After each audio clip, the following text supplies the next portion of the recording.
Desde los Andes ecuatorianos, en las mágicas colinas aledañas al río Intag, provincia de Imbabura, nace un café, cultivado con amor por valientes mujeres a las que pertenece la marca Francesca. Cada grano se escoge con cuidado para que cada taza de café sea una experiencia única. Francesca te inspira. Francesca te apasiona. Francesca te enamora. En cada sorbo, descubre lo mejor de ti.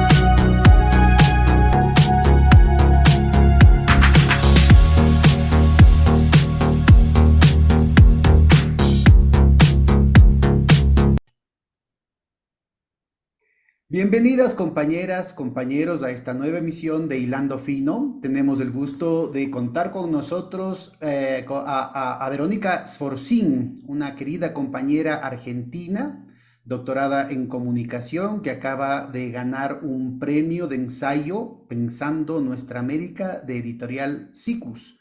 Así que están por publicarte tu próximo libro, Verónica. Muchas gracias por aceptar la invitación y felicitaciones. Gracias a vos, Pedro. Siempre este espacio es, bueno, tan importante. Escuchamos muchas de las entrevistas que se han hecho acá. Gracias. Yo las difundo ahí por Argentina y siempre hay muy buena repercusión. Sí, ¿Para cuándo sale el libro? ¿Para cuándo sale el libro? ¿Cuándo? y va a haber una presentación en la Feria del Libro que empieza la semana que viene acá en Argentina. Buenazo. Así que vamos a hacer una presentación y después el libro va a salir un poquito en un mes más o menos, un mes, mes y medio. Por ahora se está terminando de acomodar. Y Como por, sabés, acá el tema del precio del papel y los precios en general, ¿no? Se fueron por las nubes. y para los compañeros que quisieran adquirirlo por acá, por estos lares, Bueno, creo que se pueden, lo mejor es que se contacten con la editorial, con Cicus, es CICCUS, Cicus. Es una editorial que tiene sede en Ecuador, también. sí, tiene en varios lugares en América Latina, en varios países, así que si entran a su página, van a poder ahí ver los libros y pedir que se los manden o ver cómo lo pueden conseguir. Chévere. Oye, a ver, cuéntanos un poquito de qué es tu libro. Bueno, justamente el libro trabaja lo que yo ya vengo desarrollando desde la tesis doctoral, ahí saqué un libro que se llamaba Geopolítica de Internet, Geopolítica de las Tecnologías de la Información y la Comunicación, y este segundo libro es como la continuidad de ese primer trabajo.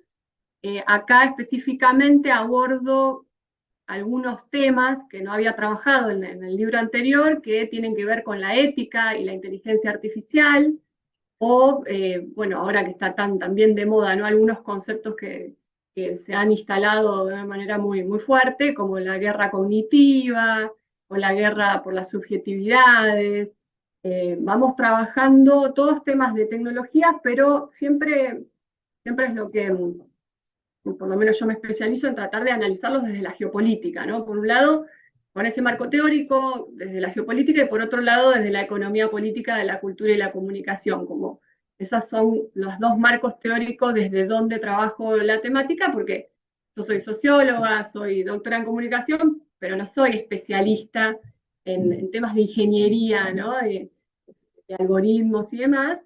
Entonces, bueno, es una forma de abordar desde lo social.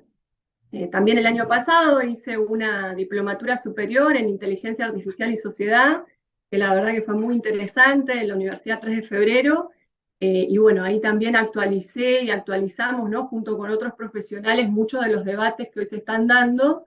Y me parece que el gran desafío de esto de cómo interpelar a las tecnologías es desde un pensamiento situado, ¿no? Desde el sur global y en específico desde América Latina. Bueno, ¿qué tipo de Y tecnologías? desde el interés de los pueblos, que ese es otro tema importante que vale la pena Claro, subrayar. Verónica, para la audiencia, ¿no es sí. cierto?, es una compañera militante del Campo Nacional Popular y de la Patria Grande. Así es que eso es muy distinto a aquellos autores que lo que piensan es en su carrera, es decir, que piensan y escriben y hablan desde la carrera universitaria, desde la carrera académica, a lo que es un proyecto de emancipación política, ¿no? Situados en la América Latina, situados en un proyecto de emancipación. Yo creo que son valores fundamentales, Vero. Bueno, yo doy clases en la universidad, también ahora estamos investigando en la Facultad de Psicología de la Universidad Nacional de La Plata, y es también un debate hacia adentro, ¿no? Y creo que la universidad tiene que estar a disposición, tiene que servir para empujar los proyectos nacionales y populares, ¿no? Tiene que ponerse en relación a las necesidades de las mayorías y tiene que servir para consolidar nuestros proyectos de nación, y consolidar y mejorar el bienestar de la gente, ¿no? Pero bueno, son debates que, como vos decís, se dan en la academia, a veces lamentablemente la academia parece que está encerrada en sí misma y solamente hace esas carreras, ¿no? De producir paper y paper y paper, pero sin ningún sentido social, ningún sentido humanitario, y me parece que ahí, bueno, nos profesionalizamos y perdemos el rumbo. Ahora, Eh, en tu experiencia profesional, este cruce, ¿no? Tú vienes de la sociología, desde la comunicación y entras a un ambiente en el que se está discutiendo el tema de la psicología en sus distintas versiones. Yo creo que te pone en unas coordenadas muy particulares, en una encrucijada personal muy particular, porque precisamente lo que estás abordando es un nuevo ataque del capital sobre la vida, del capital, en este caso, sobre la vida íntima de la gente, sobre las condiciones de construcción de subjetividad que nunca antes en la historia había existido. Cuéntanos un poquito ese ángulo. bueno, las nuevas tecnologías tienen una capacidad, a ver, primero que son unas tecnologías, siempre hay que decirlo, no es la tecnología universal, sino que son unas tecnologías de la información y la comunicación, las que estamos hoy tratando de abordar, ¿no? Eh, que se desarrollaron en Estados Unidos, en un ambiente cultural, en un ambiente social específico, particular, principalmente después de la Segunda Guerra Mundial, ¿no? Cuando Estados Unidos se consolida como potencia, como hegemón, ese mundo unipolar que vivimos hasta ahora, y en ese ambiente y con la ventaja comparativa de Estados Unidos de haber sido el que ganó la Segunda Guerra Mundial, ¿no? Se van desarrollando específicamente en California, en el Silicon Valley, todo este desarrollo de las tecnologías de la información y la comunicación que se ponen a disposición de la geopolítica estadounidense y en general de la política angloamericana. Estas tecnologías Además que siempre, el corazón de estas tecnologías fue desarrollado en el seno del Pentágono, ¿no? Con proyectos totalmente con complejo el industrial departamento. militar.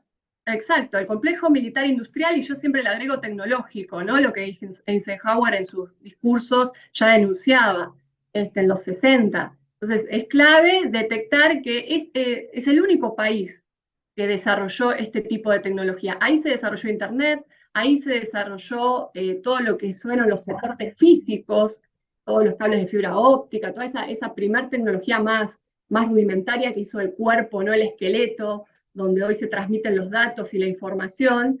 Y después, en los 90, se desarrollaron todas las empresas de software y las empresas que hoy conocemos como las Big Tech o las GAFA, ¿no? Google, Amazon, Apple, Microsoft.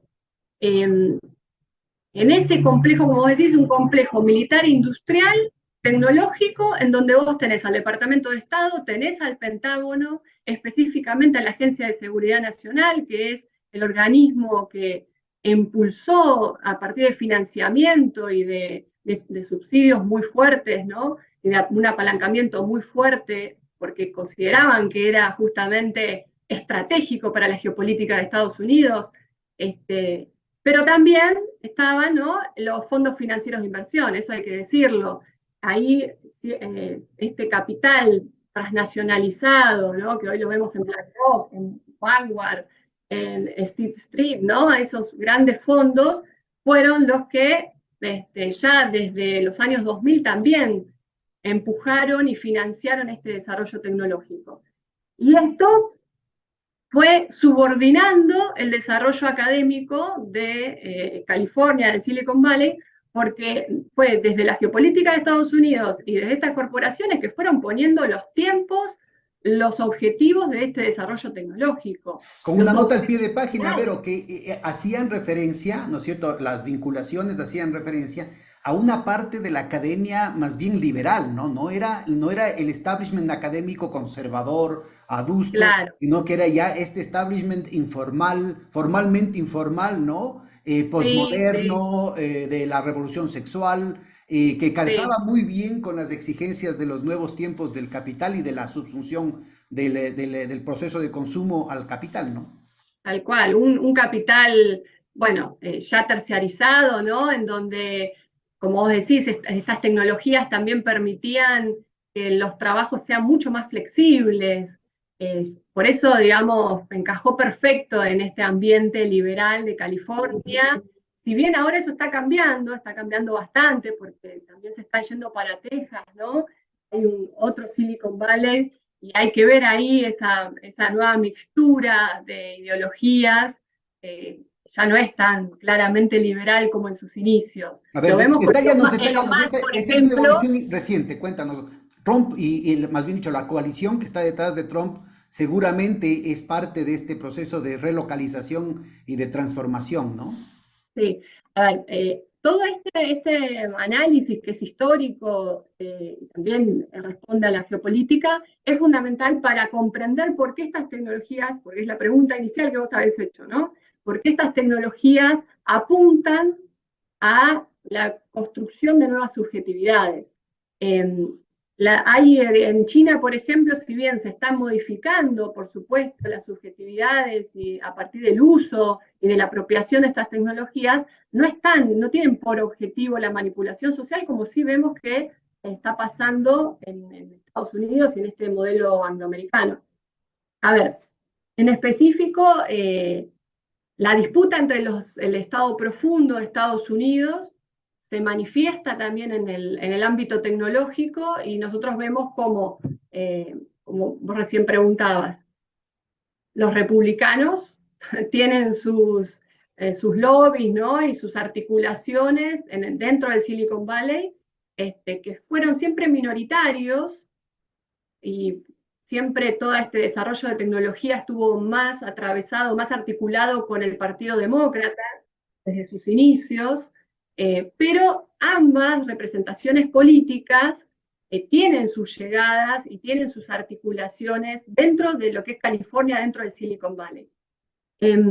Microsoft, por ejemplo, siempre estuvo más ligado a los intereses demócratas, claramente, ¿no? Y también se ve en las articulaciones financieras, incluso que hay detrás, ¿no? Tanto del Partido Demócrata como de esta corporación. Amazon también, pero Facebook nació en el 2004 con el gobierno de Bush, el 4 de febrero del 2004, ¿no? En donde Zuckerberg, ahí para nuestra audiencia, Zuckerberg, sigan la pista. Facebook hoy sería Meta, ¿no? En América Latina nosotros consumimos mucho esta corporación porque la tenemos en Instagram, la tenemos en el WhatsApp y la tenemos en Facebook mismo. Y ahora con todo este desarrollo de metaverso, un mundo virtual que ya quedó desplazado, ¿no? Con el tema del chat GPT. Pero bueno, Facebook nace al calor de bueno, la caída de las Torres Gemelas, la doctrina de la seguridad nacional en Estados Unidos, de la vigilancia total, ¿no? Esa doctrina de Bush, en donde, bueno, todos podían ser posibles terroristas. Entonces ahí se desarrolla primero directamente adentro del Pentágono estos instrumentos tecnológicos para la vigilancia. Después, por algunos conflictos con el Partido Demócrata, esto se tiene que terciarizar y se hacen acuerdos para que avancen rápidamente a partir de subvenciones estas startups como Facebook, primero que eran startups, ¿no? Ahora son grandes corporaciones, y en el 2004, bueno, se apalancó, se financió a esta corporación que estaban haciendo para que continúe el desarrollo de este proyecto que estaba dentro del Pentágono, lo continúe de manera privada y, por supuesto, siempre articulada con el Pentágono y la Agencia de Seguridad Nacional. Esto yo siempre lo digo, está en internet, hay un proyecto que se llamaba Lifelong del Pentágono, que justamente baja sus persianas el 4 de febrero del 2004, el mismo día que nace Facebook. Facebook ya con un nombre corporativo. Entonces, todo ese mito que te construyen de que son chicos... Incluyendo la película, ¿no? Incluyendo las películas que hay, ¿no? De cada una de estas corporaciones. Parece que cada corporación financió su propia película, en donde están en un garage y en donde todo depende de la meritocracia y de esa capacidad científica que tiene cada una de estas personas. Bueno, no fue así porque sin este ambiente de apalancamiento, este ambiente cultural, pero este ambiente económico, en donde se conseguía rápidamente financiamiento y en donde el Departamento de Estado también las contactaba a estas pequeñas empresas y las empujaba a que sean rentables, ¿no? Y vayan creciendo, hubiera sido imposible que estas corporaciones se sigan desarrollando. Esto es clave, más allá de que por supuesto que hay ingenieros con grandes capacidades, ¿no? Eso no se niega, pero lo que es indiscutible es que todas estas empresas consiguieron grandes masas de financiamiento en muy corto periodo de tiempo, ¿no? Y la disponibilidad estatal, es decir, ese es un tema que es muy importante, que es lo mismo que pasa no sé, con Bitcoin, ¿no? Que dicen, le quieren dar este mito, esta aureola de disidencia, de antisistema, pero en realidad solamente pueden subsistir con el auspicio del Deep State, de los grandes centros de inteligencia angloamericanos, como se vio con el propio Meta. Cuando Meta intenta sacar su Libra, inmediatamente le vetan, ¿no? Y quedó ahí. Claro. Totalmente, siempre, y como que aparecen indicios, pero no podemos hacer este razonamiento, ¿no? Por supuesto que pertenecen a la geopolítica de Estados Unidos. Hay un montón de indicios, por ejemplo, la cantidad de funcionarios de las corporaciones que terminan trabajando en el Departamento de Estado de Estados Unidos, en las agencias de seguridad. Las puertas revolventes que ya decía Stiglitz. Exacto, esas puertas giratorias, ¿no? Van y vienen. Bueno, eso te muestra... Obviamente que todo el desarrollo industrial en Estados Unidos tiene características similares, ¿no? Pero específicamente el de la tecnología y de la alta tecnología, está muy controlado por el Departamento de Estado, por el Pentágono, y como vos decías, se ve desde los años 2000, que es también cuando se profundiza, ¿no? La disputa en el Estado profundo en Estados Unidos, como ambas líneas de proyectos políticos que están en disputa hoy en ese territorio también tienen su manifestación dentro de Silicon Valley. Otra de las características que vemos que se está expresando ahora, no es de estos últimos años, ya tiene más o menos 10 años el fenómeno, hay una salida de California, que es un estado controlado por los demócratas. Hay una fuga, se podría decir, hacia Texas, en donde se está construyendo otro Silicon Valley. Son las mismas empresas, ¿sí? Eso hay que tenerlo claro. Es Google yéndose a Texas, porque ahí los impuestos son menores, el nivel, el costo de vida es menor, entonces también a los ingenieros les conviene, ¿no? Entonces hay una cuestión de rentabilidad y se van para allá. Pero Texas es un estado controlado por los republicanos, ¿no? En donde hay que ver hasta qué punto eso también hace que el control tecnológico sea, digamos, vaya de un lado al otro, que es claramente una puja. Elon Musk, por ejemplo, también es otro exponente, que ya no es ese prototipo del ingeniero liberal, ¿no? En el cual todos los derechos civiles y sexuales los acepta, ¿no? Digamos, tiene otra mentalidad y hoy tiene una de las empresas tecnológicas más importantes dentro de Estados Unidos. Elon Musk, si bien es parte de esta estructura de corporaciones que pertenecen al núcleo del poder angloamericano, eh, está mucho más atravesado porque sus industrias son así, por un desarrollo productivo, tecnológico concreto, ¿no? Más ligado a la producción industrial incluso. Todo lo que son sus satélites, tiene convenios con China que no la tienen otras corporaciones, ¿no?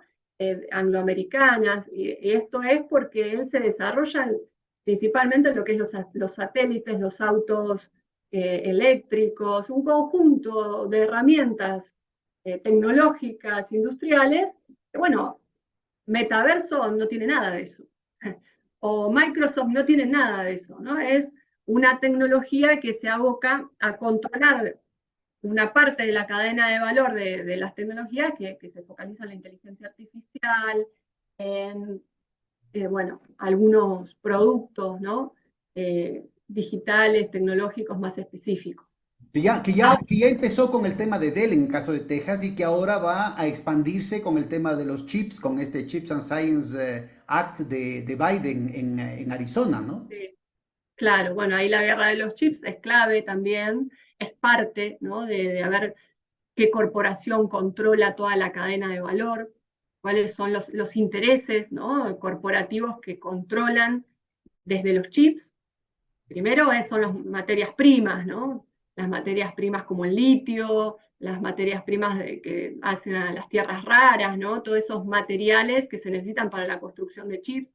Después es el problema actual de la construcción, primero el diseño de los chips es un problema en sí mismo, qué corporaciones tienen la capacidad para diseñar chips y cuáles son las empresas que después son las fundidoras, ¿no? Las que pueden hacer los chips. Entonces, ¿quién controla esa cadena de valor dentro de la gran cadena de valor de la tecnología, que es la cadena de valor de los chips? Bueno, ahí hay una gran disputa. Esta localización que tú mencionas me parece que es crucial seguir la pista porque está ligado a no solamente a una geopolítica internacional global, sino que está ligado también a esa disputa a la que hacías referencia dentro del Deep State, dentro del estado profundo de los Estados Unidos, que cada vez alcanzan dimensiones más serias, ¿no? Claro. Bueno, la gran Bueno, fundidora Alfredo del Jalife, mundo, mira, no sé si le ha seguido. Alfredo Jalife ubica la vinculación de Arizona con Sonora, ambos sí, lados de la frontera por el tema de la maquila y del intercambio desigual, es decir, todo el tema del diferencial de los costos, sobre todo laborales, pero también el tema de la influencia de los cárteles de la droga y directamente vincula a la gobernadora de Arizona con el cartel de Jalisco Nueva Generación, ¿no? claro.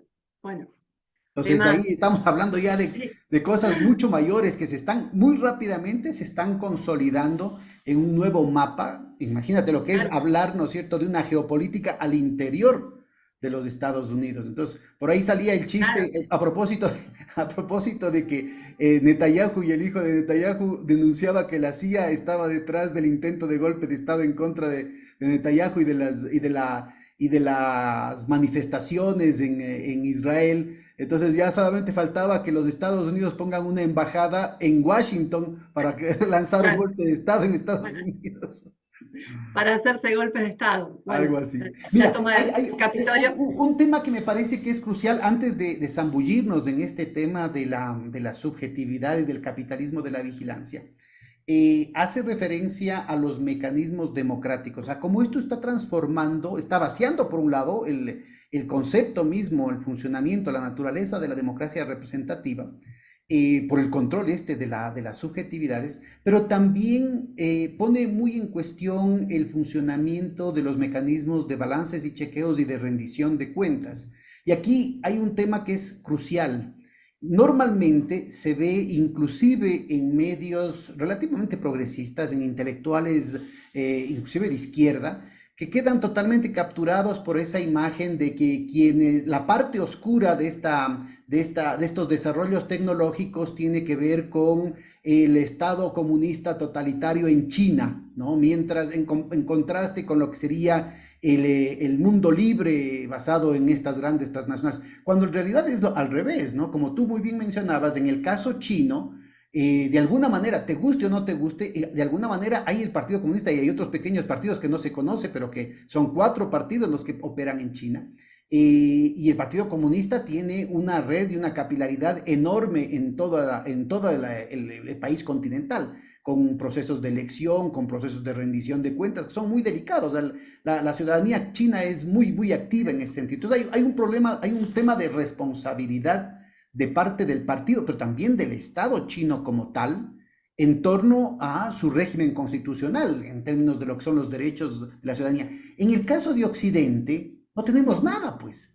Es Claro. decir, a ver, yo, ¿cómo hago para, me parece una linda persona el señor Elon Musk, ¿no es cierto? Además, porque tiene, subconscientemente nos han vinculado su imagen a la de, ¿cómo se llama? El de Iron Man, ¿cómo se llama? Ah, El sí, no, no sé. Stark. Sí, Dice como, bueno, pero la vi. tratan de hacer esa vinculación y aparece una cantidad de series y una maravilla y una cuestión así. Pero, y si yo no estoy de acuerdo con lo que Claro, hace esa empresa o esas empresas, claro. ¿cómo hago oír mi voz? ¿Cómo hago oír mi voz ante el señor Bill Gates, que también es un señor chéverísimo, ¿no? Ujú. ¿Cómo, Oh, Bill Gates, sí, cómo, cómo, cómo hago, es- dónde está la participación ciudadana? ¿Dónde está la rendición de cuentas de parte de estos adalides de la libertad y de la democracia? Entonces me parece que claro. es un tema importantísimo. Y si lo ligas con lo que decías hace un momentito de las puertas revolventes, de las puertas giratorias entre estas grandes empresas supuestamente privadas, con el Deep State de los Estados Unidos, pero también con el tema del financiamiento, en realidad habría que ver qué tan diferente es el capitalismo de Estado en China con el Ujú, capitalismo de Estado en los Estados Unidos, pues porque a la final es el Estado norteamericano el que está sosteniendo permanentemente con los bailouts, con las claro. inyecciones de liquidez, el quantitative easing, los subsidios en las tasas de interés, los subsidios a través de la política industrial, está sosteniendo de manera sistemática a estas empresas y en realidad Ujú, estas empresas tienen agendas que son estatales, son imperiales, ¿no? claro. Bueno, y tienen funcionamiento global. Estas empresas, teniendo funcionamiento global, no pagan impuestos en los países donde están, en donde funcionan, y solamente pagan impuestos en las sedes, donde tienen la sede central, ¿no? En Estados Unidos, la mayoría tiene su fundación y su sede principal es en Delaware, en Estados Unidos, un paraíso fiscal. Entonces, ahí ya hay este problema que vos decís, ¿no? Los estados en los estados occidentales, donde estas empresas funcionan, no pueden regularlas, no pueden exigirles que paguen impuestos, incluso regular cómo va a ser el espectro digital que van a utilizar en cada uno de nuestros países. Entonces, Inclusive el tema, acá están no violando hay. permanentemente esa normativa ya diluida de lucha antimonopólica, digamos, que nació en los propios Estados Unidos. Está totalmente Totalmente. en Pero Europa están permanentemente violando eso y sin embargo no pueden multarles, no pueden disciplinar de ninguna manera, ¿no? como esto se desarrolla en un nuevo territorio que es lo digital, y lo digital no está regulado por los estados occidentales en su gran mayoría, ahora están empezando a haber leyes cada vez más claras, por ejemplo, la Unión Europea está haciendo un trabajo bastante fuerte en la regulación, hay que ver después realmente qué puede aplicar y qué no puede aplicar, pero todo este desarrollo tecnológico, estos saltos tecnológicos se producieron como se han producido otras veces en la historia, ¿no? Los saltos tecnológicos van primero y después van las leyes estatales, las regulaciones por parte de los estados nacionales. En este caso es abrumador porque en el mundo occidental estas tecnologías, desde su nacimiento, estamos hablando de esto, de las tecnologías de la información y de la comunicación, del desarrollo de la inteligencia artificial, del desarrollo del 5G, todo este conjunto de tecnologías se desarrollaron con un proceso de apropiación por desposesión de los datos personales de cada uno de nosotros, a nivel global, porque sí o sí, para desarrollarse necesitan una escala global, por la cantidad de datos que necesita este tipo de tecnología para para seguir avanzando y dando saltos. O sea, la inteligencia artificial se va mejorando a partir de la cantidad de información que se le mete a esas cajas negras, ¿no? A esos programas, a esos software. Para que funcionen, después necesitan gran cantidades de información y de datos de cada uno de nosotros. Todo este desarrollo tecnológico se basa en un proceso de ocultamiento a las sociedades occidentales de cómo se van a usar sus datos y de esta situación, ¿no? De despojarnos de nuestra propia información, de nuestros propios datos, a partir de cuando entramos, ¿no?, a Internet y dejamos todas las huellas digitales, acá en el Zoom mismo, pero cuando usamos WhatsApp, cuando usamos Instagram, cuando usamos cualquier plataforma, cualquier software, lo que estamos haciendo es dejando huellas digitales que son acumuladas por muy pocas corporaciones y que las pueden utilizar muy pocas corporaciones porque son estas las que tienen la capacidad de agruparlas, de procesarlas en tiempo real y de utilizarlas para mejorar su propia tecnología. Y acá es algo clave de este desarrollo occidental, que, bueno, Shoshana Zuboff, esa autora que sé que vos también leíste y demás, trabajan, que es El esta capacidad capitalismo de la de la vigilancia. vigilancia, ¿no? Este sistema del capitalismo de la vigilancia que se va construyendo con esta primera acumulación originaria de los datos de cada uno de nosotros. Que esto pensemos que empezó en los años 2000 a producirse. En América Latina, principalmente 2005, con la masificación de los usos de los smartphones, de los teléfonos inteligentes. Ahí todos empezamos a usar la tecnología, una tecnología extranjera, una tecnología foránea que no entendíamos bien, que no estaba regulada por el Estado, y que esos primeros usos cada vez más masivos implicó que nosotros ya dejemos una cantidad muy, muy, muy grande de información.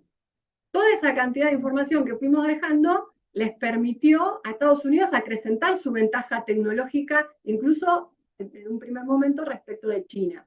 Sí, aquí subrayemos este puntito, Vero. Este de aquí, que ya lo habíamos visto en la sesión anterior que habíamos conversado de esto, haciendo referencia a tu tesis doctoral de la geopolítica del Internet, del capitalismo de la vigilancia, significa una expropiación masiva en manos de ciertos monopolios privados, subrayemos ahorita, vinculados al complejo industrial militar de los Estados Unidos, Claro, sobre todo, y de Inglaterra, y de algo que debería ser un bien público, ¿no? Es decir, están expropiando era un un bien bien público, común y lo era un están bien poniendo en unas pocas manos. Entonces, aquí hay un primer elemento, pero hay un segundo elemento que es todavía más grave, que no solamente que ellos rentabilizan sobre la base del monopolio de algo que nos corresponde a nosotros, sino que además lo utilizan para manipularlos. Y al ahí va. manipularlos están transformando nuestra subjetividad, están guiando nuestros gustos, están guiando inclusive nuestras elecciones democráticas.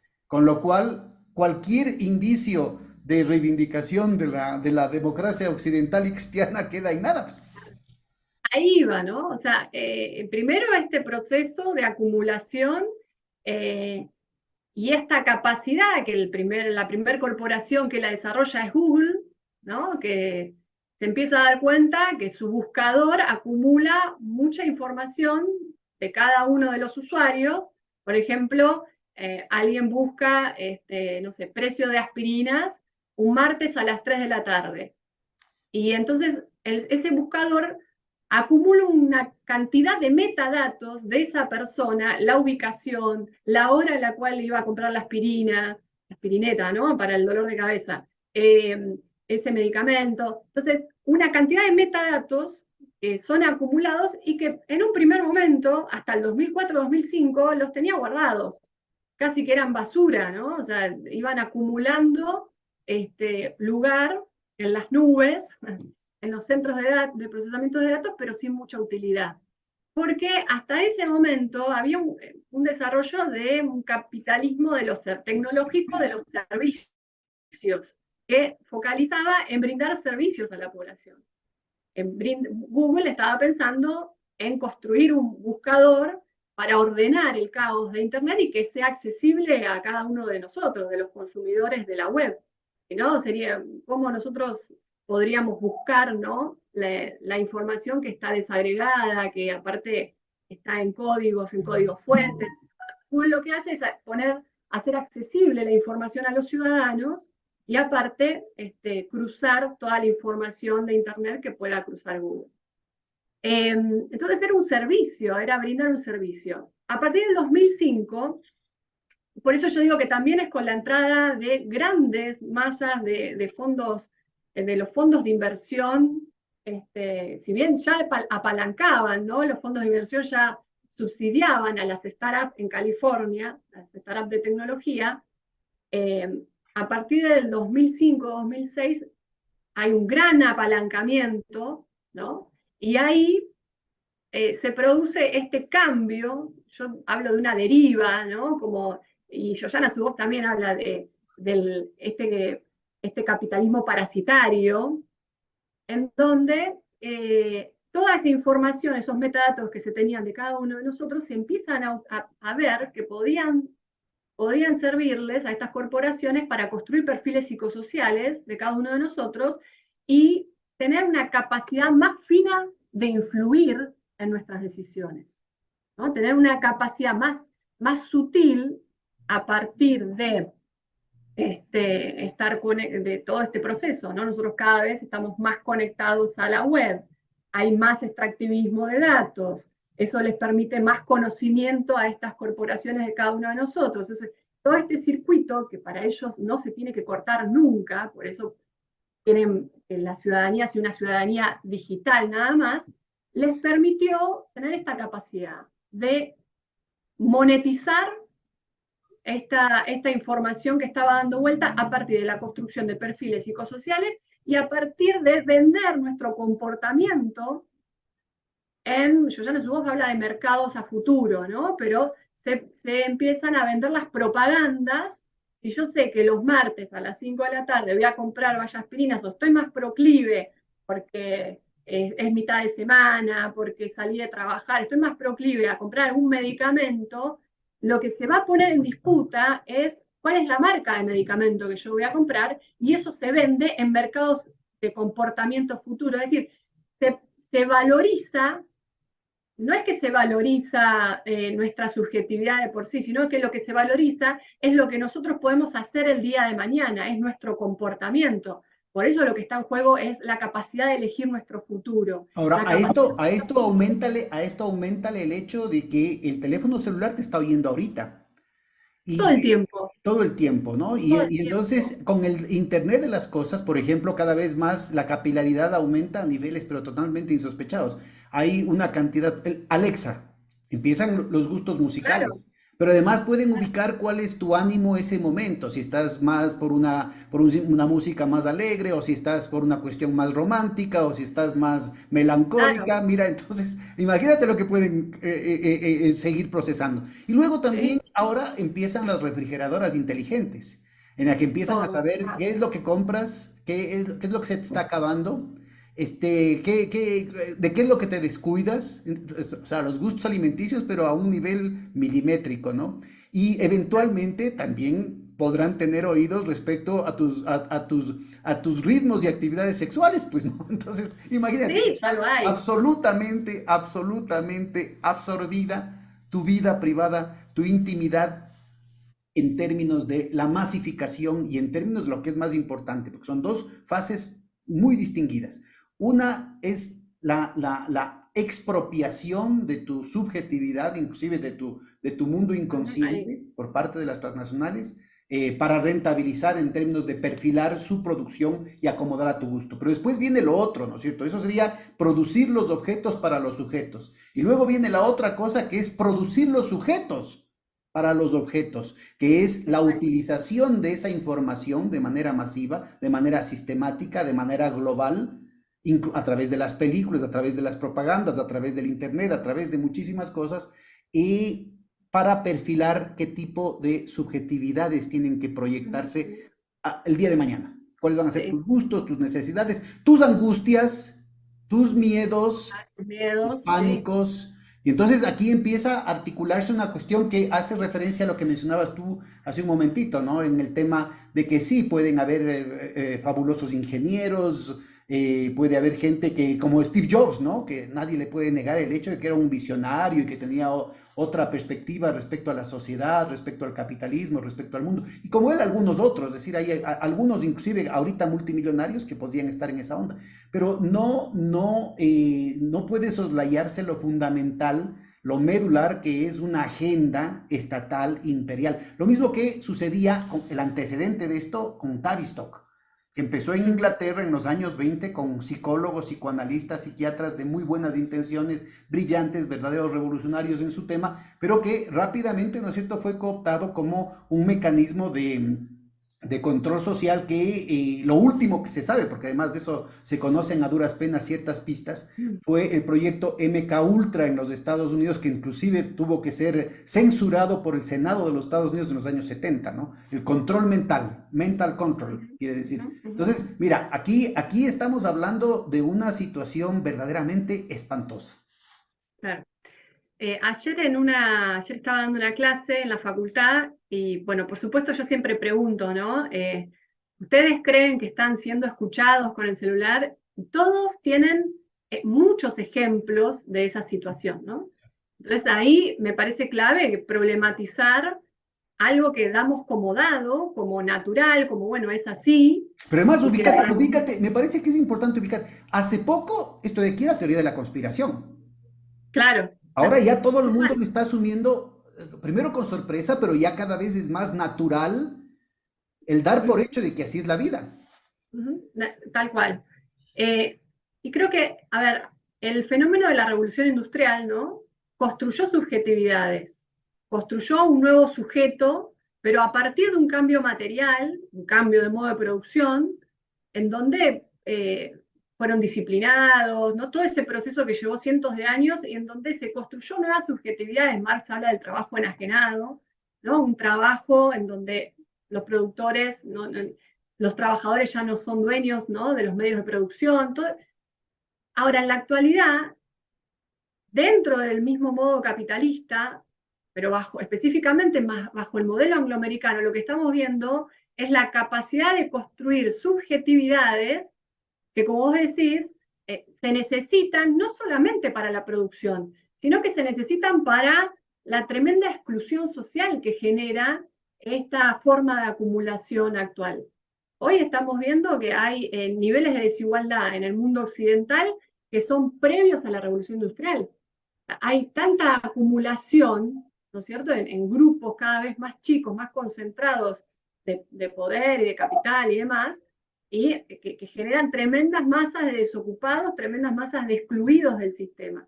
Entonces, esta forma, este modelo neoliberal, pero en esta etapa de gran concentración y podríamos decir de un capital financiero basado en lo especulativo y no en lo productivo, necesita también la construcción y principalmente la construcción de sujetos consumidores, no solamente productivos, ¿sí? Consumidores, y si están esclasados del sistema, que no generen problemas y manifestaciones sociales, ¿no? Entonces se está construyendo una manipulación de las subjetividades a un nivel estructural, ¿no? Creo que esa es, digamos, haciendo paralelismos, me parece que el gran cambio en la actualidad es ¿no? Hay un avance tecnológico y una instalación a nivel global en el mundo occidental de las tecnologías anglosajonas que le permiten hacer efectivo todas esas fantasías del poder, del control de la mente, ¿no? Porque todos esos proyectos, en realidad, proyectos militares que se desarrollaban en Estados Unidos y que lo hicieron en muchos países, ¿no? Siempre eran con población focalizada, con la cual trabajaban la capacidad de influir, de influencia ideológica o la capacidad de, bueno, de romper las subjetividades, ¿no? Y así también producir psicosis, producir un conjunto también de síntomas y de manifestaciones, pero todos esos eran ejercicios de laboratorio, por decirlo de alguna manera. Las tecnologías lo que permiten es la manipulación social del sujeto digital con una escala, con un alcance como nunca antes. Entonces, por eso rompe y necesita romper Ahora todas somos las antiguas mediaciones. 8 mil millones de conejillos de India a nivel mundial.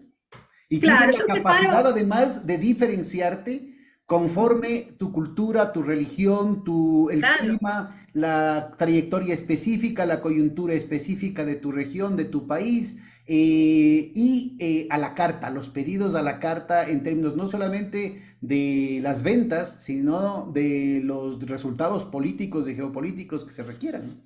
claro. yo separo lo que es Oriente, ¿no? Sobre todo China, porque China no está en este proceso. Ellos han desarrollado esta tecnología, pero no se produjo esta deriva que se produjo Cuéntanos cómo funciona esto vinculado a la cuestión de las cuentas sociales, ¿no? Ahí inclusive salió un episodio de The Black Mirror Sí, que trataba de poner ahí sí, como el infierno en vivo esa situación. ¿Cómo opera en sí. China esto? Bueno, primero que nosotros leemos a China desde un gran desconocimiento, ¿no? Cultural, con un ocultamiento histórico, digo, nosotros en general, la población, cuando lee los procesos chinos o los procesos orientales, los leemos de una manera muy lejana y encima a veces con información sesgada, información ¿no? Justamente de estos grupos de poder occidentales.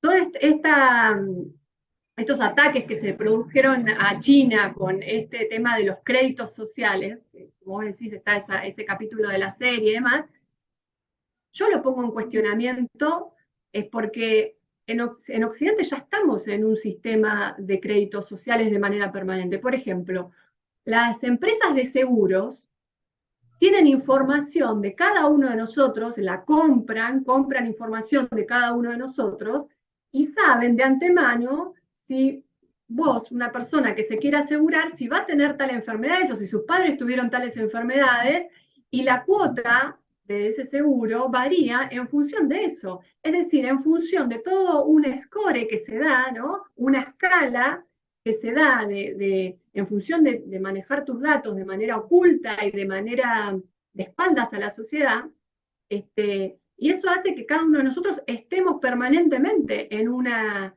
situación en donde estamos impedidos de desarrollos económicos o impedidos de avanzar en términos de seguridad social porque estas corporaciones utilizan la información de nosotros. Entonces, hay un sistema de exclusión a partir de la tecnología que ya se está implementando, incluso lo está utilizando algunos estados, lo mal utilizan en la justicia, ¿no? Entonces, por ejemplo, para dar ejemplos concretos, ¿no? Siempre, las cámaras de vigilancia, las cámaras de reconocimiento facial, que lamentablemente la han comprado muchos estados en América Latina por el problema de la seguridad. Las cámaras de reconocimiento facial, sabemos que esos dispositivos son dispositivos sesgados, porque las primeras bases de datos que tienen estos software son las bases de datos del ejército de Estados Unidos, que son hombres blancos, sajones, y que por lo tanto no detectan bien y no pueden categorizar a una mujer latina, ¿no? Morocha, no lo pueden categorizar bien. Entonces, los falsos positivos que se dan siempre son o de hombres mestizos, negros, morochos, morenos, o de mujeres, ¿sí? Con las mismas características. Entonces, ahí va a haber muchos más problemas a la hora de la identificación y aparte van a funcionar como falsos positivos. Entonces, ese gran sesgo que tiene toda la tecnología de América Latina en lo que es las cámaras de reconocimiento facial, es una forma de un disciplinamiento social y una forma de esto de la construcción permanente de créditos en el sentido de marcar cómo tiene que funcionar una sociedad, ¿no? Se instala sin un debate respecto de la ética con la cual están construidos estos programas y estos softwares, se instala una forma de organizar las sociedades y organizar las ciudades y la circulación de la población que es realmente peligrosa. Bueno, en China estos debates el tema de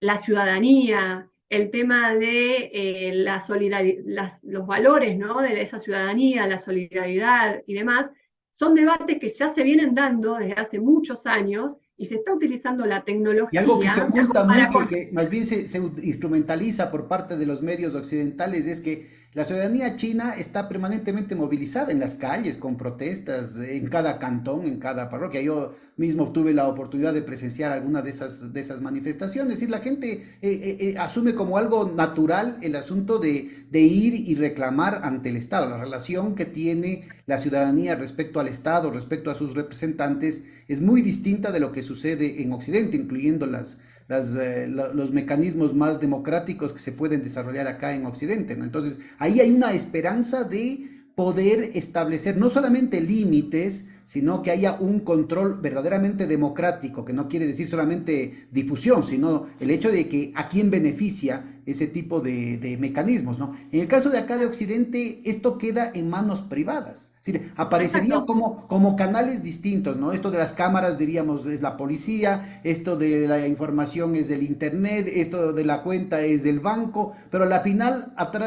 tras bambalinas, siempre terminan en manos de las mismas corporaciones. Claro, en Latinoamérica es una forma de privatizar las funciones del Estado porque se compran los programas como un paquete cerrado, tecnología que es imposible de ser transferida a los estados, ¿no? Entonces se compra esa tecnología que pertenece a unas pocas corporaciones y que ya viene con estos sesgos. Entonces el Estado después no las puede ni regular ni modificar. Por ejemplo, un Estado que quiera cámaras de vigilancia, pero con otras características, no las podría modificar, porque no tiene tampoco el desarrollo de los organismos capacitados para hacerlo, pero porque vienen como Y paquetes además hay cerrados. una cantidad de software escondido que es el backdoor que llaman, ¿no? Claro, Y que ese es el simplemente paquete. de manera secreta, sin que se entere el dueño, dejan instalando un mecanismo que transmite esos datos y los Ah, canaliza hacia sectores que nadie se entera, ¿no? sí, a veces eso se firma, es parte de los contratos. Eso es lo Claro. peor. A Es veces el son típico caso de Pegasus, de este software del padre de Ghislaine, ¿cómo se llama? mm, Pues la amante del señor Epstein, que estaba ligado a no, toda la cuestión de la pedofilia y de los chantajes, y que también era parte del Mossad, ¿no? Es decir, tiene una de las empresas más importantes de Israel que ha vendido a varios países de América Latina inclusive, ¿no? claro. Bueno, en China, los datos recogidos por un conjunto de corporaciones de la ciudadanía pertenecen al Estado. O sea, una empresa de software, una red social de allá, Baidu o Alibaba, los buscadores, ¿no? Pueden recoger información de la ciudadanía, pero la información pertenece al Estado y el Estado después la redistribuye a las corporaciones en función de si esa corporación necesita desarrollar algún aspecto de tecnología y necesita datos masivos no nominales, es decir, no capaz de identificar a un individuo, ¿no? Eso se le da a la corporación para que desarrolle, no sé, algún producto de inteligencia artificial, algún servicio de inteligencia artificial, pero no pertenecen a las corporaciones. Esto es clave. Y esa es la gran diferencia. Los datos pertenecen al Estado chino. Eh, y eh, vos decías esta capacidad de manifestarse, ¿no? De la población en China, por supuesto, me parece que eso es clave. Y también la cultura que acepta un disciplinamiento social desde hace siglos, ¿no? Un disciplinamiento social que parte de una comunidad de intereses Y de entre una cultura del bien común, que acá el en bien Occidente ha común, sido pues, sistemáticamente combatido en torno al individualismo, ¿no?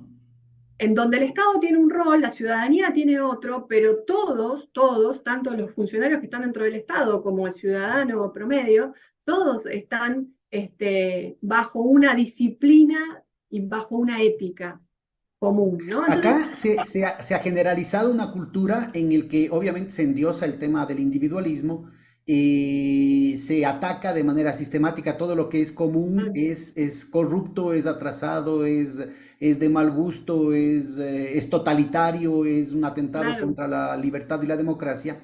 Y no nos damos cuenta de que detrás de ese discurso, detrás de esa narrativa que atrapa a buena parte de la intelectualidad progresista, sobre todo las nuevas generaciones, lastimosamente yo he constatado eso a nivel de la cátedra, esconde el hecho de que el verdadero desarrollo totalitario viene dado precisamente desde el monopolio privado a través de los mecanismos como los que estás describiendo. Y nadie está Totalmente. atento respecto a esta situación.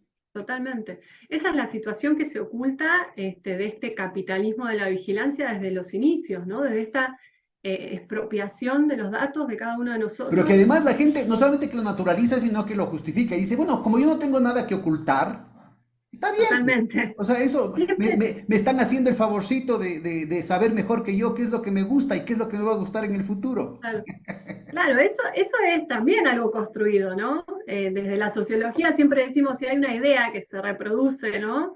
En uno, en dos, en tres, en cuatro personas, ahí hay que pensar que no es un sentido común ni dado por Dios ni natural, sino que se está construyendo desde los medios hegemónicos de comunicación.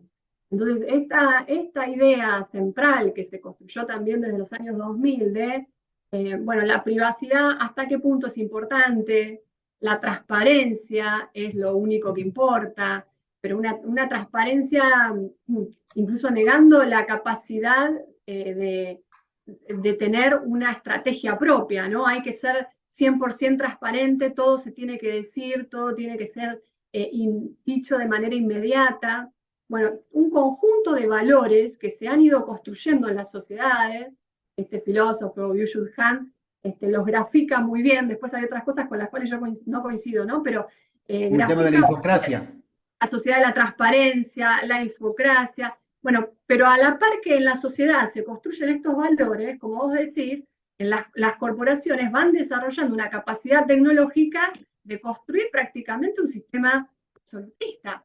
Digamos, volvemos a estar en un sistema prácticamente que aspira, ¿no?, al totalitarismo, a partir de construir múltiples subjetividades, a partir de influir de manera personalizada en cada uno de nosotros, rompiendo las viejas mediaciones propias de la modernidad europea, propias del capitalismo industrial. Rompe a los estados, ya no necesita al Estado como mediación en términos culturales e ideológicos, rompe también a los sindicatos, a los partidos políticos. Por eso a estas organizaciones, a los movimientos sociales también los pone en crisis. Todas estas organizaciones tienen un gran desafío, un gran problema a la hora de abordar lo digital, a la hora de pensar cómo construyen valores distintos, una ética distinta en el territorio de lo digital. Porque lo digital se nos aparece como un terreno neutro, sin correlaciones de fuerza, sin relaciones de poder, a todos se nos impuso de esa manera, ¿no? Esto de la tecnología no es ni buena ni mala, digamos, un concepto Es una totalmente cuestión errado. neutra, que no tienes por qué preocuparte. Se naturaliza el tema, nos quitan de vista el peligro totalitario que esto está significando, ¿no? Claro, pero como pensándolo desde el Estado, ¿no? Desde la política pública. Si el Estado piensa que la tecnología es neutra o que el territorio de la tecnología hay que, digamos, bueno, hay que dejar que fluya porque así se desarrolla, aparte desde el Estado no vamos a regular y a poner límites al desarrollo tecnológico, ¿no? Porque está ese debate, al desarrollo de lo privado, al desarrollo de lo tecnológico.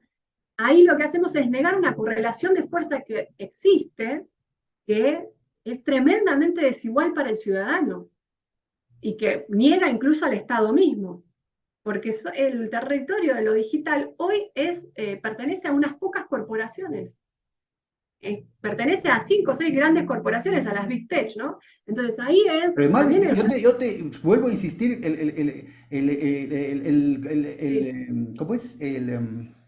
Cada loco con su tema, con el tema de que está vinculado al complejo industrial militar, ¿no? Es decir, no son sí, corporaciones en general, sino que estamos claro. hablando del deep state angloamericano.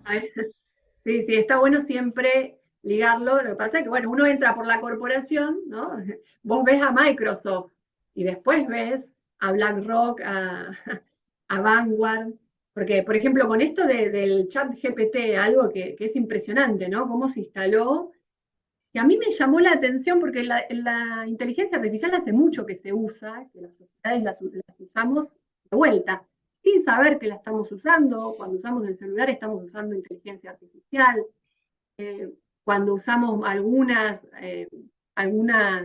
de los servicios de las plataformas estamos usando inteligencia artificial, como Airbnb o Uber, estamos usando programas con inteligencia artificial. Bueno, ¿qué pasa con el chat GPT, que fue un boom y que en unos pocos meses estamos todos usando el chat GPT? Si Esto vos es te un pones salto a ver, cualitativo en todo lo que estamos hablando, ¿no? bueno, pero ahí lo que estamos haciendo es entrenando al algoritmo. O sea, OpenAI, que es la empresa a la cual pertenece este chat, necesitó sacar masivamente a la sociedad esta inteligencia artificial que se caracteriza por tener la capacidad de dialogar, o sea, de comprender matemáticamente el lenguaje de cada uno de los idiomas, ¿no? La estructura del lenguaje, y por lo tanto dar respuestas que vos las tomás como de tu propio lenguaje natural, ¿no? Tiene esa capacidad, la inteligencia artificial que trabaja en los chatbots, ¿no? Este intercambio donde vos le haces una pregunta y te devuelve una respuesta elaborada. Ahora, Con lo cual hay un salto cualitativo de una respuesta basada en las leyes abstractas, universales, frías del lenguaje, hacia lo que sería la práctica del habla, basado en esto de la inteligencia artificial y la big data, ¿no? sí, sí, los traductores funcionan de la misma manera, ¿no? El traductor de Google funciona de la misma manera, pero la diferencia de este chatbot es que tiene eh, digamos, tiene una capacidad de procesar información muy, muy grande y de ligar toda la información que se le va sumando a esta caja negra. Entonces vos preguntás, no sé, hacemos una monografía de Napoleón de tantas páginas y te la puede hacer, o ligar temas, ¿no? Y problemas. Tiene mucha información esta inteligencia artificial. De ahí a equiparar la forma de pensamiento humana, no tiene nada que ver, ¿no? Con lo que se está diciendo. Nosotros tenemos un Pero la pensamiento que mimetización puede abrir las puertas para dos cosas.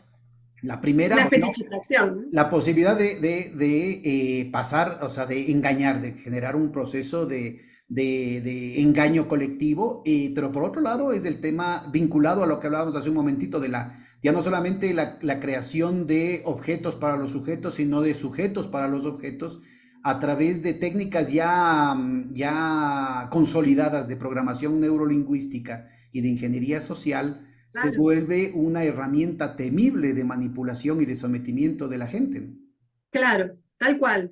Cuéntanos, Y, y a ver, de lo que fue tu tesis doctoral de la geopolítica del Internet a lo que estás publicando ahorita con este tema de los ataques a la ética, la penetración en la intimidad y en la construcción de la subjetividad de la gente, el tema de la disputa cognitiva que esto significa. ¿Qué más ves vos en esto del salto cualitativo de ChatGPT?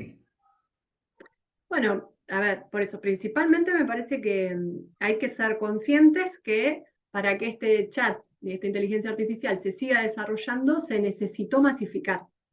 Hubo una necesidad de Estados Unidos, vamos a decir del Departamento de Estado, pero de esta corporación de Microsoft, porque OpenAI pertenece a Microsoft, de lanzarlo a nivel social, más allá de que ya se sabía que iba a generar muchos problemas, ¿no? Hay gente que está haciendo preguntas que por supuesto que son totalmente inadecuadas, cómo construir una bomba, hay preguntas que se están haciendo que claro, que son tremendas, imaginémonos, ¿no? Lo que está pasando, pero sabiendo que va a generar, y bueno, hay un caso en Europa que generó un suicidio, ¿no? Sabiendo que iba a provocar todo este tipo de desajustes sociales, porque esto no está regulado, porque no hay una educación digital en la ciudadanía, porque no se construyó, digamos, un proceso de posibilidad de empoderamiento o de mínimamente de una conciencia crítica, ¿no? Por parte de la ciudadanía de estas tecnologías. Hay una disociación entre el proceso tecnológico que queda en manos de un grupo de poder angloamericano y la ciudadanía, que lo que somos, como vos decís, somos meros usuarios y estamos quedando cada vez más a merced de esta capacidad de manipulación. Bueno, pero no somos solo usuarios, somos prosumidores, ¿no? Es decir, no solamente que consumimos, sino que además estamos trabajando gratuitamente para ellos. Estamos Exacto, entrenando a la red, estamos entrenando. entrenando esa inteligencia artificial. Ahí hay dos cosas, ¿no? Estamos entrenándolo permanentemente con cada pregunta. De hecho, el chat GPT empieza diciendo, decime cómo te puedo ayudar, qué es lo que necesitas, ¿no? Digamos, esta primer pregunta muy humanizada, pero también una necesidad de esta tecnología, que es que vos ahí plasmes realmente tus sentimientos, ¿no? ¿Qué es lo que estás necesitando? ¿Qué es el conocimiento, el dato, la información que vos vas necesitando para construir esta relación entre el humano y la tecnología, en donde el humano queda totalmente subordinado? Entonces, ahí hay que ser conscientes que estamos entrenándolo, pero estamos dando datos. Son dos cosas, ¿no? Lo entrenamos a nivel de software y damos datos para que ese software tenga cada vez más capacidad y más alcance y más justamente capacidad de influir. Lo que se está viendo desde el 2005 hasta la fecha es un gran avance en la capacidad de llegar a... Porque justamente lo que está pasando es el tiempo. Desde el 2005 a la fecha tenemos toda una generación que ya va teniendo 20 años más o menos, que desde bebé, que se formó en este mundo digital corporativo, angloamericano, del Departamento de Estado de Estados Unidos, todo lo que podemos, ¿no?, describir, se formó ahí. Hay sujetos que se formaron ahí. Entonces, cuando la subjetividad queda restringida a uno de los aspectos de la vida, que es lo digital, porque el aspecto de el intercambio físico, ¿no?, en distintos tipos de territorios construyen sin duda una subjetividad mucho más compleja, más amplia, con más capacidad de conciencia crítica, es decir, y de que los chicos jueguen en las plazas, que jueguen con sus compañeros en el aula, digamos, toda esa práctica comunitaria física es lo que necesitamos potenciar como sociedades para que siga siendo el resguardo del avance de lo digital en las subjetividades. ¿Qué es lo que está pasando?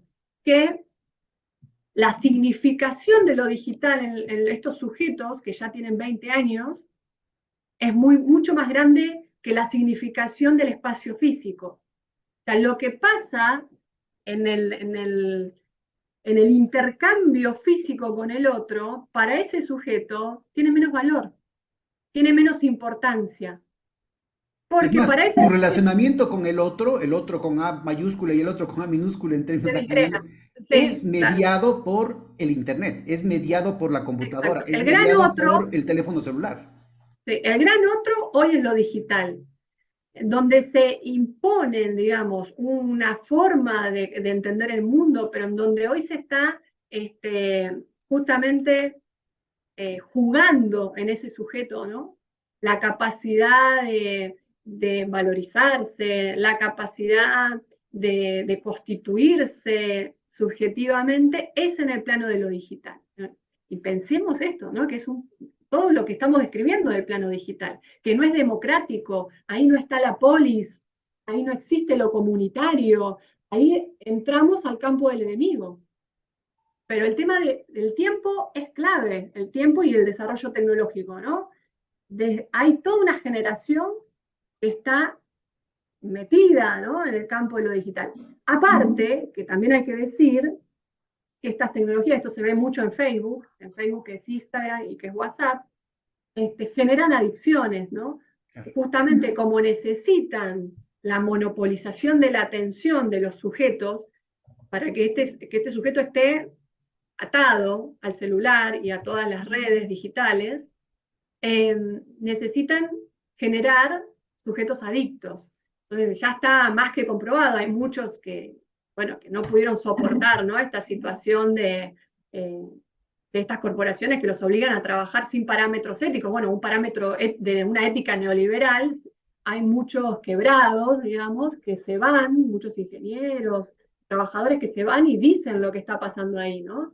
Entonces, ya se sabía que Facebook, hace mucho tiempo que sabía que el formato de Facebook y el formato de sus redes sociales produce que en las mujeres jóvenes se produzcan distorsiones de su cuerpo, ¿no? Y distorsiones de su percepción corporal.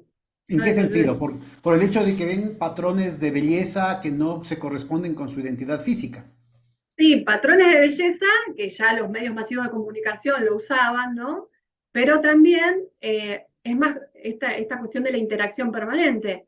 Las chicas que desde muy temprana edad, desde la niñez, que están en lo digital y que utilizan esta red social, no utilizan cualquier otra, sino estas, distorsionan su propio cuerpo cuando se sacan una foto, pero les pasan un filtro y se aclaran la piel, o se hacen más angosta la cadera, o se ponen un conjunto de cuestiones a partir de los programas que ofrecen estas redes sociales, se modifican el cuerpo en términos de imagen. Esa imagen, estas mujeres, estas niñas, en realidad, ¿no? Estas niñas irradian al resto de sus compañeros y de su generación, ¿no? Es una imagen distorsionada, pero sus compañeros le devuelven un me gusta, una aceptación social de esa imagen distorsionada. Entonces, esto genera una distorsión mucho más primaria, ¿no? De los esquemas primarios de Es decir, comportamiento. estaríamos pasando, regresando al tema de la referencia de Lacan, el tema de la metáfora paterna, el del deber ser en términos de lo explícito, de lo manifiesto, hacia temas mucho más inconscientes del deseo de la madre, ¿no? Es decir, la necesidad de encontrar aprobación, la necesidad de ser querido, ¿no es cierto?, de ser aceptado, pasa a un patrón no solamente de desnaturalización, sino de despersonalización en torno, Claro. por ejemplo, a un ideal de yo, a una imagen del yo totalmente imperial, totalmente racista, Claro. totalmente clasista. Y estas niñas y estas generaciones prefieren la imagen construida en lo digital que la imagen física. Entonces hay un abandono del mundo de lo físico Qué tragedia. por esta elección construida desde el hegemón del mundo digital, ¿no? Bueno, Entonces yo las leí relaciones unas estadísticas personales, que no las tengo presentes, pero hay unas estadísticas brutales de la cantidad de químicos, de cosméticos químicos que se venden en el sudeste de Asia, China, Indochina, que tienen la piel más oscura para blanquearse. Y muchos de esos son tóxicos, ¿no? sí. Bueno, el tema de la construcción de un prototipo de hombre y mujer hegemónicos, ¿no? Viene ya de hace rato, que también, digamos, esto lo podemos problematizar desde la monopolización de la comunicación, ¿no? Ya desde los 50, la Con la industria privatización cultural, Hollywood y de todo la eso. industria cultural, ahí tenemos un problema porque nosotros somos seres sociales, entonces la comunicación es parte esencial de la construcción de nuestra subjetividad. Y si la comunicación, que ya viene privatizada desde los medios tradicionales, los medios masivos, vamos teniendo un problema social cada vez mayor, ¿no? La comunicación hoy no se puede tener como un derecho humano, no tiene parámetros éticos ni de veracidad, ni de un criterio mínimo, ¿no? Bueno, esté basado en los derechos humanos universales. Entonces, ya la comunicación instalaba muchos problemas en muchas generaciones, ya nos lo instaló, ¿no? Respecto de lo físico, pero acá estamos hablando de otra cosa, ¿no? Acá estamos hablando de incluso también la capacidad, y esto me parece que es clave para tu pregunta, la capacidad que tienen estas tecnologías de que los sujetos se queden en una situación de vulnerabilidad emocional. Porque como justamente necesitan esta atención de manera permanente, también lo que hacen es movilizar a ese niño, a esa niña y adolescente, movilizarle las emociones, ¿no? De manera constante, sistemática y permanente. El circuito de la dopamina, de la endorfina, se ve modificado con el uso de las redes sociales de manera continua, cotidiana y sistemática. Con lo cual se prolonga la infantilización de la gente, ya no solamente en la posibilidad de una dependencia adictiva, patológica, en casos específicos con la pareja, sino que ahora es con el Internet. Es decir, es el poder Sí, adecuarse al patrón, a lo que el Internet quiere que uno sea. sí, sí, el Internet, sí, totalmente. El Internet que a nosotros Internet se nos aparece a las nuevas generaciones y Internet es sinónimo de redes sociales. No hay un uso de Internet como usamos generaciones más viejas como nosotros, que por ahí lo que hacemos es investigar o entrar a medios de comunicación. No hay un uso así de Internet. En las nuevas generaciones, Internet es sinónimo de estar adentro de una red social. Estar adentro de Instagram o estar adentro, por eso, digamos, la propuesta de metaverso, de directamente zambullirnos en un mundo digital, de corporaciones, tiene mucha seducción a las nuevas generaciones, porque sería como, bueno, el ideal, ahí vos te construís tu figura física, tu cuerpo, tu imagen, y ahí, digamos, sos esa persona construida digitalmente.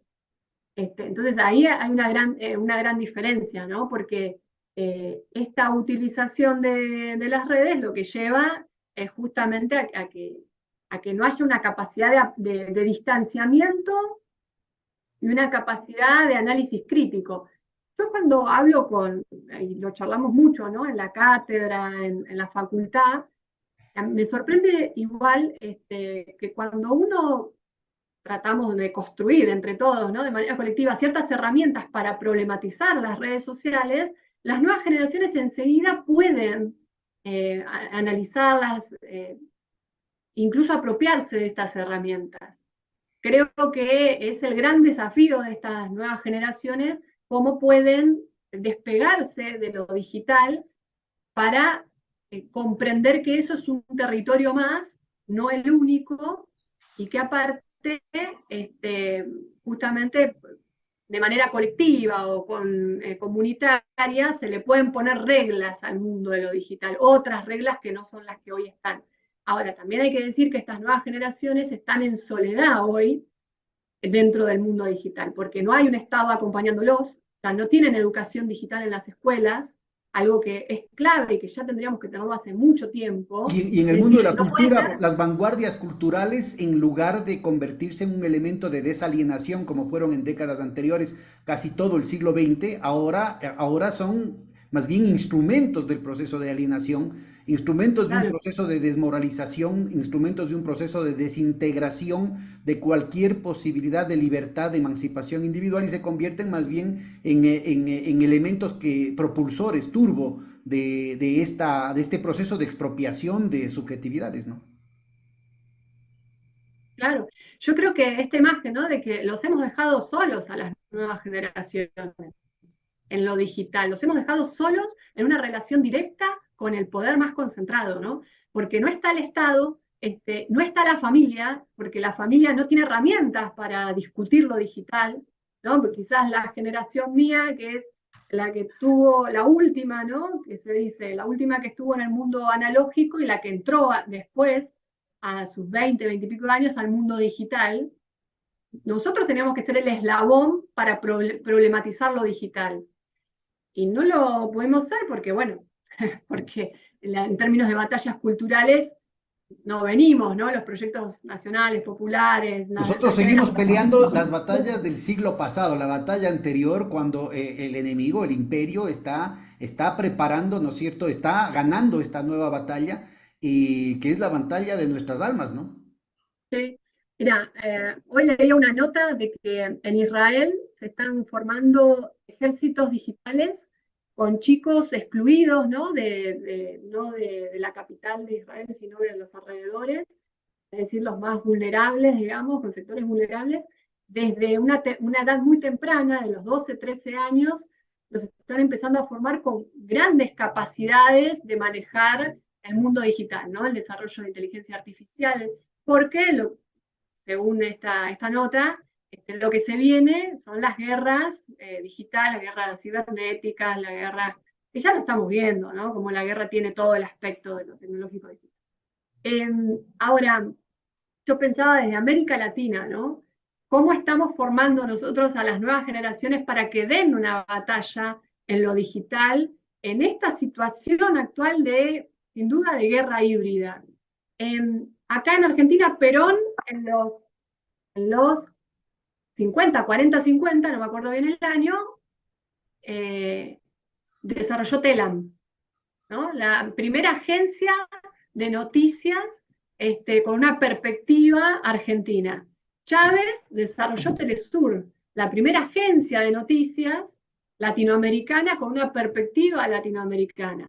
Bueno, yo creo que nosotros tenemos que ser una generación que empuje una red social latinoamericana, una tecnología que responda a un proyecto nacional popular latinoamericano y que permita a estas nuevas generaciones tener otros marcos de posibilidad para constituirse, ¿no? O sea, ahí necesitamos un Estado que empuje y que impulse en la política pública, ¿no? No solamente una regulación de las corporaciones de Estados Unidos, angloamericanas, para restringirles el acceso, también la promoción de la tecnología propia, pero principalmente una estructura regional que permita que nuestras generaciones de latinoamericanos no estén usando todos los días las herramientas del enemigo. O sea, es un territorio en el cual a veces lo queremos abordar de una manera táctica y necesita ser abordado de una manera estratégica como Estado, ¿no? Yo creo que la CELAC es la gran herramienta, la UNASUR va a ser la gran herramienta, ¿no? Estos organismos regionales que pongan la problemática sobre la mesa y que no solamente se hable, que lo que se habla siempre, ¿no? En todas esas comisiones de trabajo, de la brecha digital, la necesidad de que todos accedan a Internet. Eso es un discurso que si solamente un discurso de la política pública, ¿no? Que si se termina ahí, es funcional a las corporaciones angloamericanas. Porque aparte del acceso a Internet, tiene que venir la educación digital, es decir, la voz oficial nuestra respecto de las mediaciones, y aparte el desarrollo de una tecnología propia, conveniente, que sea un instrumento de los desarrollos de los proyectos populares, ¿no? Y además Que una sea un profundización instrumento que del no es... tema de cátedras como por ejemplo la ética, el tema de la cívica, pero ya planteada para los desafíos del siglo XXI, como un problema de afirmación de los derechos, como un problema de soberanía sobre la construcción de subjetividades, que está totalmente descuidada y que ahora, imagínate lo grave que es que esto ya ni siquiera lo decidan grandes corporaciones locales, sino son corporaciones angloamericanas que están allá lejos y que quién sabe qué agendas tienen, ¿no? Exacto, o sea, los estados nacionales no pueden, yo siempre doy el mismo ejemplo, ¿no? Nosotros en Argentina tenemos el gran problema de Clarín y de toda su estructura de Cuéntanos comunicación. en detalle y qué se está haciendo, o sea, cuáles serían las perspectivas de América Latina y cuál debería ser la exigencia desde los movimientos sociales a los gobiernos democráticos, populares, progresistas que están nuevamente con una correlación de fuerzas más precaria, pero que están nuevamente en condiciones de proponer iniciativas. ¿Cómo empezamos a defender los intereses populares ahora en este ámbito tan peligroso? Bueno, yo creo que no es casualidad que Lula apenas ganó las elecciones, en su discurso de Asunción habló de la importancia del desarrollo de la tecnología propia. Está empezando a plantearse el tema de la protección de los datos. Creo que la CELAC tiene que ser el gran organismo que plantee el cuidado de los datos de los latinoamericanos. Estos debates se tendrían que dar de cara a la comunidad, ¿no? De cara a las sociedades. No tendría que ser algo que solamente quede en un debate de los técnicos o en un debate de estos organismos, sino que hay que con las sociedades empezar a problematizar por qué la apropiación de los datos de estas corporaciones es un problema. Acá en Argentina, por ejemplo, se puso mucho, y creo que es un tema que no casualidad, ¿no? También pasó en Bolivia con el tema del censo. Nosotros el año pasado tuvimos un censo y hubo todos los medios hegemónicos, ¿no? Demonizando de que cómo el Estado iba a tener los datos de cada uno de nosotros. O sea, Bueno, es eso también, a irrisorio. propósito, te cuento, porque parece ser que lo mismo ha pasado en Chile y aquí en el Ecuador, se los hace adrede para que no salgan bien, y además se Claro. entrega, se pide información que nunca antes se había pedido, como por ejemplo la cédula de identidad, se pide una cantidad de datos que no tienen ningún sentido, ni siquiera en la perspectiva de la biopolítica, digamos, del control disciplinario, de cualquiera de las posibilidades de gestión estatal previas y que más bien tienen que ver con estos intereses privados de los que estamos hablando, ¿no? Además, empieza a haber una cantidad de indicios que muestran que claramente esto se lo hace ya no como una entidad estatal, sino a través de la empresa privada, en muchos casos con una deuda externa. En el caso del Ecuador estamos hablando de más de 90 millones de dólares de deuda externa botadas al caño, porque no van a servir esos como datos Ujú. para la gestión estatal, para la planificación, para la satisfacción de las necesidades básicas, sino que son información muy rentable para la empresa privada. Bueno, sí, igual eso, acá en Argentina no pasó eso, acá lo hace el INDEC, desarrolla el censo, los módulos del censo lo desarrolló el INDEC. Los software que se utilizan son software que son del CONICET, de ARSAT, se desarrollan desde ahí, porque acá se hizo un poco de manera digital y se siguió haciendo el casa por casa, pero estaba la posibilidad de que cada uno suba la información previamente. Yo creo que ahí hay un ataque de los medios hegemónicos para que el Estado no tenga ningún tipo de información del ciudadano Mm. para justamente imposibilitarlo en la planificación de la política pública, en la capacidad de diseñar, ¿no? Política que un Estado sin información es incapaz de Entonces, mira, proyectar, allí ¿no? donde todavía Ahora, estaba siendo ahí, controlado por el Estado, ¿no es cierto? Hay una campaña en contra. Aquí, en el que se quedó en manos privadas, no hubo ninguna campaña en ese sentido y obviamente va a ser un desastre, ¿no?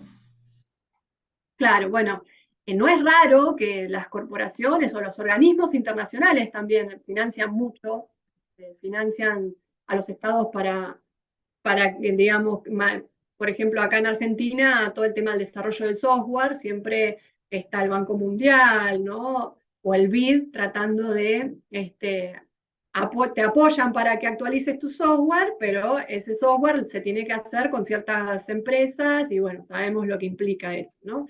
Una pérdida de soberanía en términos de información. En, ahora, hay un tema en la política pública de América Latina que también es importante, que acá también se pidió el DNI, la cédula de identidad, porque la política pública de protección social cada vez es más focalizada, ¿no? También. Entonces, los datos que más necesita el Estado es esa información nominal, no anonimizada. Las corporaciones muchas veces utilizan lo nominal y lo anonimizado, pueden utilizar las dos, porque tienen toda la información que quieran de cualquier ciudadano latinoamericano de una manera inmediata. Es lamentable en ese Cruzado con el sentido. teléfono, Pero ¿no? El correo con el electrónico. teléfono, saben dónde estás, saben cómo localizarte, saben lo que vas a hacer toda tu semana, tus rutinas. Digamos, las empresas angloamericanas conocen todo de nosotros, algo que la ciudadanía que está tan acá se espantó tanto con lo que se hizo desde el censo y no decimos nada, ¿no? De esto. Está invisibilizado, está ocultado por las corporaciones mediáticas y obviamente por lo digital, se mantiene siempre a espaldas de la sociedad, esta extracción permanente de información. Ahora, en términos del Estado, yo creo que es clave, porque es clave la nominalización de las bases de datos, nosotros trabajamos un poco con esas cosas, porque es la posibilidad de focalizar la política pública cuando hay pocos recursos, ¿no? Cuando los estados tienen pocos recursos, se necesita saber específicamente a dónde llega la asistencia social, los programas sociales, ¿no? Y también cómo es la composición de esas familias. Yo creo que ahí no hay que tenerle miedo al debate de cómo se utilizan los datos. Yo creo que los estados muchas veces tienen mucho temor, y me parece que al contrario, hay que consolidar a la ciudadanía con información Y el de cómo balance se de eso es la ciudadanización del Estado. exactamente, esa, transparencia, pero en un sentido político, ¿no? O la posibilidad de dar cuenta. A mí la transparencia, mucho, esa palabra no me gusta, pero de que el Estado dé cuentas y cuente y comente cómo se utilizan los datos y demás, me parece que es clave y que hay que hacerlo de cara a la sociedad. Digo, y a su vez empezar a problematizar esta situación en la que vivimos los latinoamericanos, que es el extractivismo permanente de información. Volviendo a esa pregunta, a nivel latinoamericano se está empezando a hablar del tema de los datos, que ya es un montón, y después, algo que sería básico, que Lula lo plantea en términos regionales también, es empezar a conectar los polos de desarrollo científico-tecnológicos en América Latina, ¿no? Conectarnos entre sí, conectarnos Brasil con Argentina, Argentina con Ecuador, con Bolivia, conectar en términos de desarrollo de este tipo de tecnología, sea de 5G, porque la escala de esta tecnología sí o sí mínimamente tiene que ser regional para que pueda desarrollarse. El 5G no lo va a desarrollar Argentina sola para la población de Argentina. Sí o sí hay que desarrollarlo a una escala lo más global posible, pero bueno, podemos partir por una regionalización del 5G, de nuestras empresas del 5G, o nuestras empresas que desarrollen inteligencia artificial. O sea, para que una empresa argentina desarrolle inteligencia artificial, necesita mucha cantidad de datos y de información. Y si no hay un acuerdo latinoamericano, no se va a poder desarrollar. Pero el primer punto, siempre volvemos al tema de los datos. Los datos es estructural en este momento del capitalismo tecnológico, no del capitalismo de la vigilancia, que es el modelo angloamericano, pero sí para el desarrollo de esta tecnología al servicio de los pueblos, De la también vamos a construcción necesitar. de un sistema democrático de gestión del bien común, de la información, Claro, del dato como bien común. exacto, el dato, esa es una de las líneas, ¿no?, de trabajo que yo suscribo ahí, ¿no? El dato tiene que volver a ser un bien común, porque ya lo era antes de volverse mercancía. Tenemos que, en la medida de lo posible, ¿no?, decir, bueno, es un bien común administrado por los estados. Yo creo que la administración tiene que depender de los estados nacionales, porque es la herramienta de la construcción hoy de la administración de nuestros territorios, ¿no? La mejor herramienta que supimos construir. Entonces la administración, porque si no es, bueno, lo administra alguna ONG, lo administra, no. O sea, la administración de los datos tiene que ser del Estado. Que de vuelta, no hay que tener miedo, sino hay que tener capacidad de dialectizar con ese Estado, ¿no? Capacidad colectiva de interpelar al Estado si creemos que está haciendo algo que no corresponde. Entonces, el debate de los datos en América Latina y en el mundo multipolar, ya pensando, ¿no?, desde el sur global, sigue siendo clave. Creo que nadie está hoy en ninguna región del mundo del sur global está a la vanguardia en ese sentido, ¿no? De hecho, creo que América Latina estuvo muy a la vanguardia en el 2015. Yo siempre digo lo mismo, Brasil fue el primer país del mundo que desarrolló, unos meses antes del golpe de Estado a Dilma Rousseff, desarrolló una propuesta de una constitución para Internet. O sea, como una constitución, una ley de leyes para regular lo digital. Y se hizo con debates previos, con las comunidades que manejan el software libre, se hizo con todo un proceso de las organizaciones, ¿no?, dentro de Brasil previo. Entonces, me parece que ese proceso lo tenemos que retomar, lo podemos retomar, ¿no? Tenemos que problematizar el tema de los datos, nadie está hoy siendo vanguardia en ese sentido, y después el problema de la regulación de las corporaciones monopólicas que hoy tenemos, así como te decía, del incentivo de la articulación de los polos tecnológicos y de producción de contenidos en América Latina, ¿no es cierto? Esos serían 3 pilares claves para empezar a hablar de el primer pasito, ¿no?, de soberanía en general, pero soberanía tecnológica y comunicacional básicamente, pero en realidad estamos hablando de la soberanía sin más, ¿no?, la capacidad de América Latina de desarrollarse.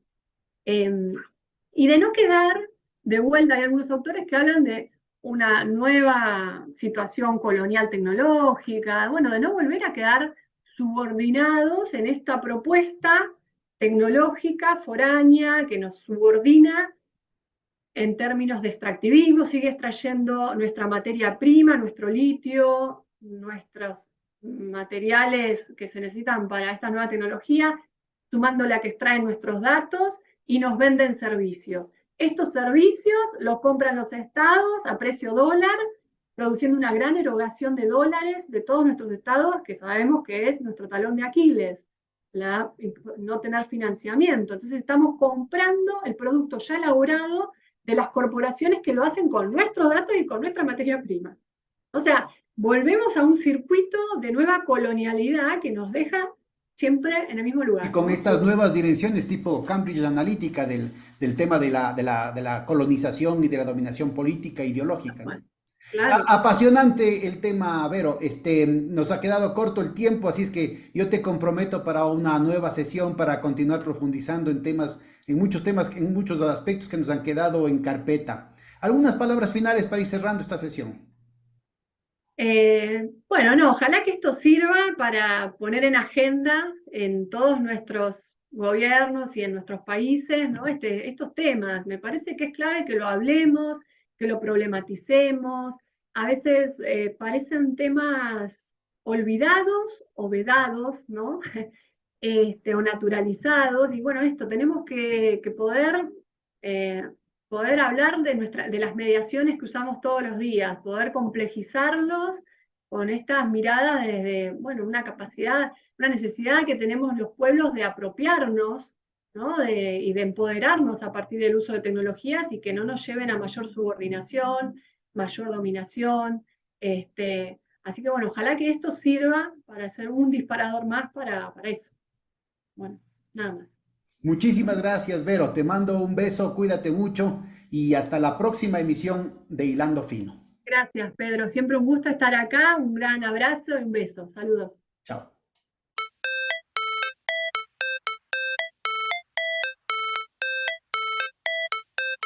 Recuerda visitarnos en todas nuestras redes sociales. Hoja de Ruta Radio, escuchando a un mundo mejor.